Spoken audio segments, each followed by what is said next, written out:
Retrieving the Kronorium. Following Maxis's victory, the Victus crew was contacted by Primus Richthofen and offered an escape portal from the soon-to-be-destroyed Earth. Primus Richthofen had discovered his connection with Samuel Stullinger shortly after the events of Origins in Dimension 63 and had decided to use Victus to acquire the Kronorium, a book needed for his plan to find the summoning key. Primus Richthofen also instructed Undead Richthofen, Ultimis, to pursue Victus and recover their blood vials. The escape portal led Victus to an abandoned Broken Arrow facility, which Roosman had previously worked at. There, they recovered a fragment of the elemental shard before providing blood samples, which transported them to Empty Earth, still being chased by Undead Richthofen.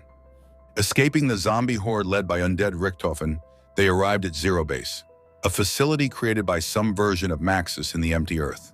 While some of Victus felt that they were finally safe in Zero Base, Primus Richthofen informed Stullinger that the Empty Earth was a tangential world, which would soon collapse due to their intrusion.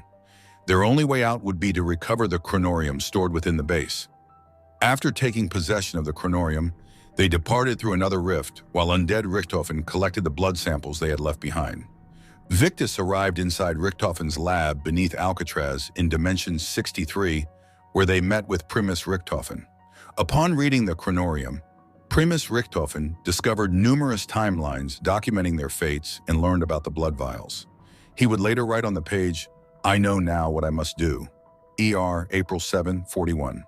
He then left his lab and collected Victus's blood samples from Undead Richthofen in the Empty Earth, retrieved the blood samples of Salvatore Sol De Luca, 386A, and Michael Finn O'Leary, 481B, in 1934, then gave the prisoner's blood samples to his younger self in 1914.